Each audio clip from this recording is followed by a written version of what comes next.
नमस्कार, आप देख रहे हैं सी न्यूज भारत। मैं हूं आपके साथ ज्योति श्रीवास्तव।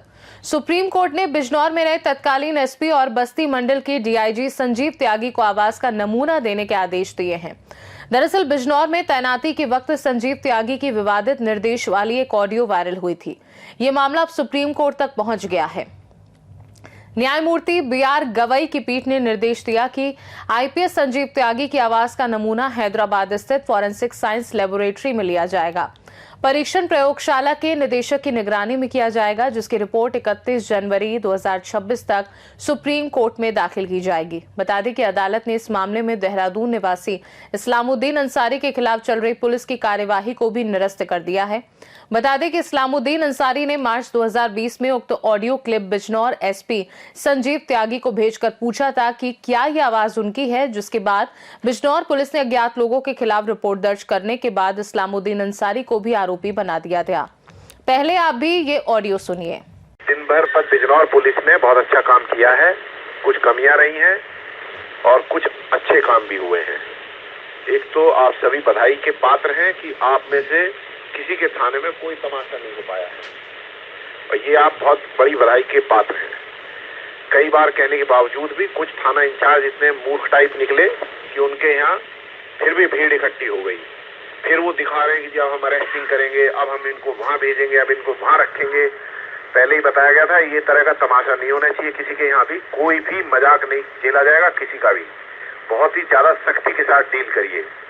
एक बात पहले ही समझा दी गई थी, कोई गलत काम नहीं हुआ है। पार्लियामेंट द्वारा एक एक्ट पास करी गई है, उससे बिजनौर का किसी व्यक्ति का कोई अहित नहीं हो रहा है। कहीं किसी के पास कोई कारण नहीं है कि अपने किसी अफवाह के आधार पे अराजकता का माहौल पैदा करे। और अगर ऐसा कोई कर रहा है तो बिल्कुल गैर कानूनी काम कर रहा है, और गैर कानूनी काम कोई भी कर रहा है, कितने भी लोग कर रहे हैं, सब अगेंस्ट लॉ खड़े हैं और उनके सबके खिलाफ सख्त से सख्त कार्रवाई होनी चाहिए। बड़े स्पष्ट निर्देश सीएम महोदय की मीटिंग में शासन से प्राप्त हुए हैं। बड़ा स्पष्ट कहना है कि अगर लोगों ने आपके ऊपर पत्थर चलाए हैं, डंडे चलाए हैं, लोग आपके मारपीट कर रहे हैं, तो क्या जनपद की पुलिस, उत्तर प्रदेश की पुलिस इतनी कायर है कि किसी को मार नहीं पा रही है? हाथ पैर क्यों नहीं तोड़े गए ऐसे अपराधियों के जो साले मार रहे हैं, पुलिस को मार रहे हैं, पुलिस पे पत्थर डाल रहे हैं? ऐसा क्यों हो रहा है कि उपद्रवी तमाशा कर रहे हैं और पुलिस जो है अपने हाथ जोड़ रही है और उनसे पैर पकड़ रही है कि ठीक है भैया ये मत करना, वो मत करना?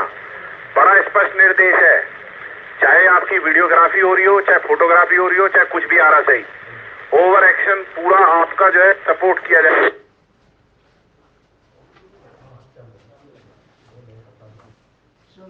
अगर आपने उपद्रवियों पे सख्त कार्रवाई करी है, पूरी प्रोटेक्शन आपको दी जाएगी।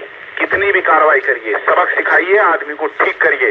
उसकी बुद्धि ठीक हो जानी चाहिए, उसे देखने वालों की बुद्धि ठीक होनी चाहिए, उसको सुनने वाले की बुद्धि ठीक होनी चाहिए। सबको स्पष्ट पता होना चाहिए कि कोई भी कानून को हाथ में नहीं ले सकता, कोई भी पुलिस से लड़ाई नहीं कर सकता, कोई भी साला पब्लिक प्रॉपर्टी को डैमेज नहीं कर सकता है। अगर किसी के भी दिमाग में इस तरह का फितूर है तो उसको क्लियर करिए, सख्त से सख्त कार्रवाई करिए, एनएसए की कार्रवाई करिए, चौराहे पे लाठी डंडा पीटिए, हाथ पैर तोड़ दीजिए सालों के जो बदमाशी कर रहे हैं सड़कों पे। किसी की हिम्मत नहीं होनी चाहिए आपसे लड़ रहे हैं।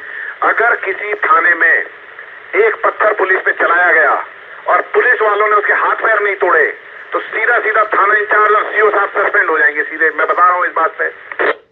आप ध्यान रखिए, कोई पत्थर मार रहा है, कोई बदमाशी कर रहा है, साले को बिल्कुल मत बख्शिए, बिल्कुल सख्त से सख्त कार्रवाई करिए। कोई भी पब्लिक प्रॉपर्टी डैमेज नहीं होनी चाहिए। आपका थाना, आपकी चौकी, आपका कोई पुलिसकर्मी, कोई भी सरकारी बस, कोई अस्पताल, कोई आपका वेपन, एमुनिशन कोई ना छीन पाए। कोई भी railway station, power station, roadways की बस, फायर स्टेशन, एम्बुलेंस, कहीं भी कोई भी पब्लिक प्रॉपर्टी डैमेज नहीं होनी चाहिए। आप देख लीजिए, कोई एक छोटी सी चीज डैमेज करता है तो उसको उसका बहुत सख्त अंजाम मिलना चाहिए, उसको समझ में आना चाहिए इसका मतलब क्या है। कोई भी आपका आरटी सेट कहीं खोना नहीं चाहिए। कोई भी व्यक्ति अपने पर्सनल वाहन लेके ड्यूटी पे नहीं जाएगा, सरकारी वाहन लेके जाएंगे। सबसे बड़ी बात है, कोई भी व्यक्ति अपनी वर्दी के अलावा फालतू की इधर उधर की कोई रंग बिरंगी जैकेट ना पहने। बड़े सख्त निर्देश दिए गए हैं। प्रॉपर यूनिफॉर्म और प्रॉपर जैकेट जो यूनिफॉर्म के साथ अलाउड है, उसी कलर की जो वर्दी से मिलती हुई है, उसको पहन के निकले। ये तो रंग बिरंगी जैकेट पहन के ना जाएं।